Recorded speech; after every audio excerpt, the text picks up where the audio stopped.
I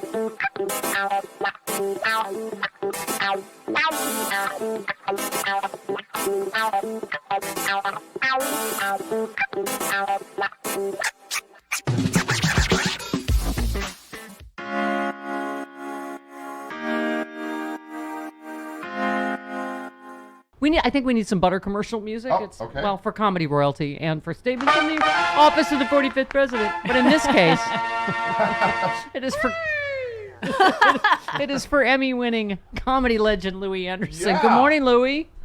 Hi, Seb. How are you? I don't know if you remember, I talked to you. You were sitting on the curb on my street a couple years What? ago. You're visiting Say your that friend. again? You were visiting your friend, and I was walking by, and I was like, "Oh my God, Louie, hi!"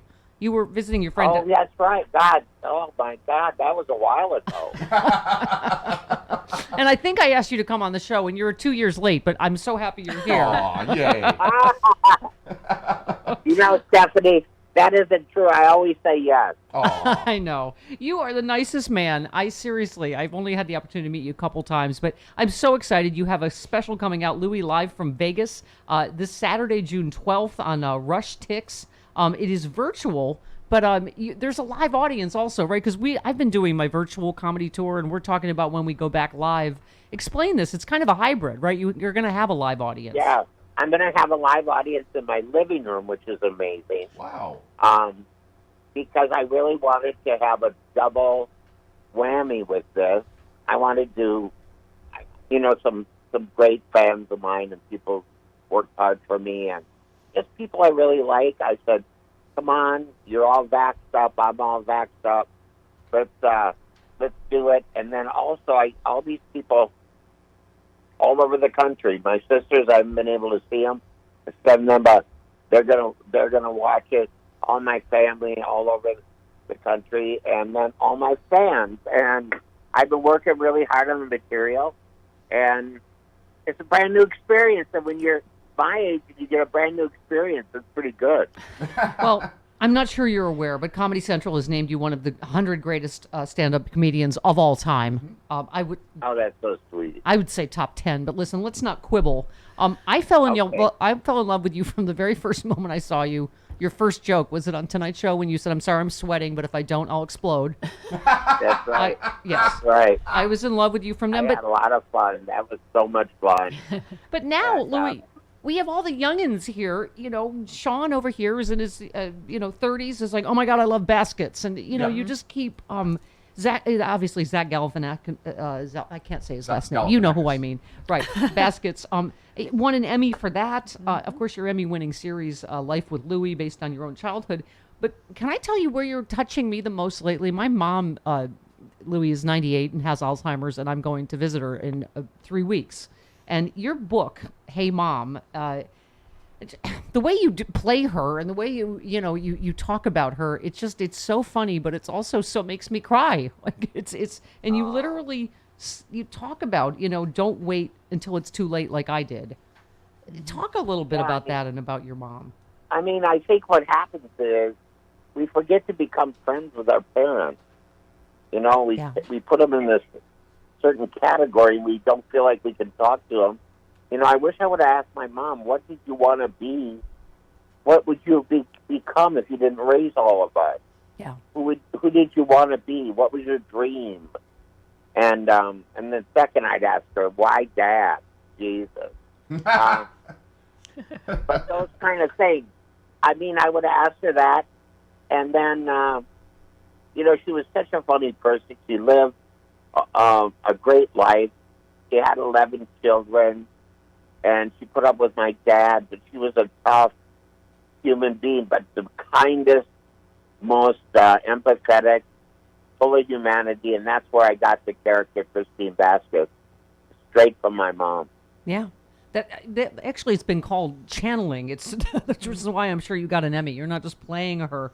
Her name, Aura Zella Anderson, right? Aura Zella. And you've been talking, of course, in your stand-up for years about her. But again, this touched me because I lost my dad, Louie, when I was 21. She died before seeing you reach your greatest heights, culminating in this role where that she inspired.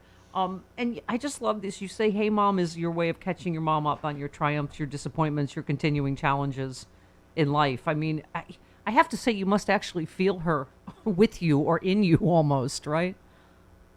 Yeah, and I always tell people, if you can no longer connect with your mom, write the letters, whether you send them or not. Write the feelings, whether you use them or not. Write it all down. Get it out of you. Get those things down there and put them down on paper or in your computer, wherever you want. You won't regret it. Those things come. They're very therapeutic. And if you have a chance to talk to your mom, if you have a chance to become friends with your mom, you got to start out by going to lunch more, spending more time with the people. You can't just come in and go, I want to know everything right now. Yeah.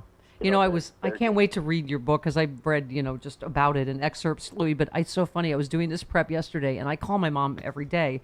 And yesterday I didn't. I was busy, whatever, right? And I thought, it's so funny. I realized I had a dream about that she died the one day I didn't, you know what I mean? I wasn't able to call her. And I thought, you just never sort of outrun that, as you talk about, Yeah, you say, I hope after you read this book, you'll write or call your own mom. Don't wait like I did. I mean, it's amazing how we never.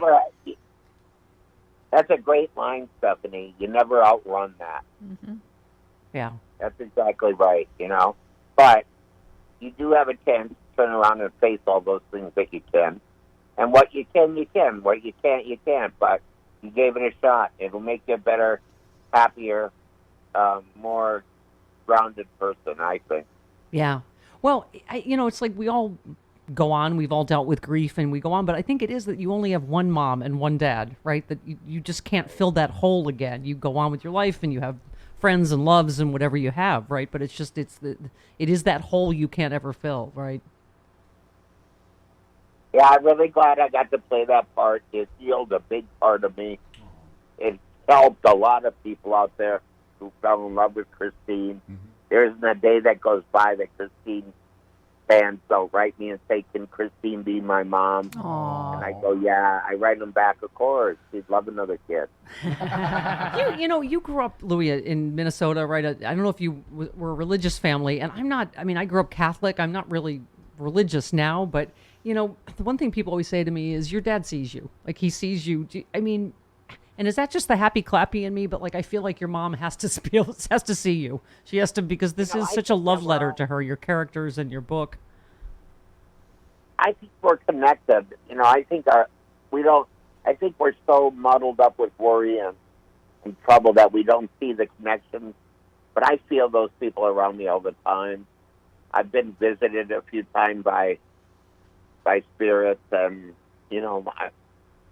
a while ago, somebody sat down on the edge of my bed. It was in the middle of the night, and it was I don't know if it was my brother or my dad. His back was to me, and he had that old time T-shirt on that my dad used to wear, the straps, and then his boxer shorts, and it looked like he was rolling the cigarette. My dad used to roll his own cigarette. So it was like, I think that's my dad. And it was just like, I didn't get upset. I got very peaceful, and I just let it play out. And he never looked back. And I felt, I don't know, it was such a big connection. And I try to just feel those things. And people go, "Oh, you did not," and I go, "Why would I make that up? Yeah. Why would I make something like whether I manifested it or whether it happened? What difference does it make?" That's right. No, that's right. Louie, this is speaking of death and whatever, which is the thing you want to talk to comedians about. But just this year of COVID, this year and a half of just lockdown and death and whatever. What kind of stuff are you talking about in, Louie Live from Vegas this Saturday? I mean, what sort of, Well, I'm talking about, listen, first of all, I'm talking about how happy my mom would be because my hands are so clean. And finally, I wish she were alive because she'd be making food all the time, 24/7. Would you like to try some of these? And then I'm talking about Uber Eats, and I'm talking about DoorDash, and I'm talking about what I watched, and Dogecoin, and Bitcoin, and Bitcoin, and growing up, and I'm talking a whole bit about what if my parents were alive today? How would they react to all that's going on? And so I'm going to be doing that. I really feel a huge connection to this special. I really feel like, I'm wiser and smarter and trying to be funnier. That's what I try to do now. You can't get funnier. A wormhole in the universe would open if you got funnier. It's not possible. No. Louie, thanks so much for taking time. I know you got a bazillion other interviews. We got to let you go, but it is Louie live from Las Vegas. We've linked to how to get tickets at all of our social medias as well. Louie, thanks so much. Can't wait to see you in studio or on my curbside sometime. I would love it. Okay. Love it. All right.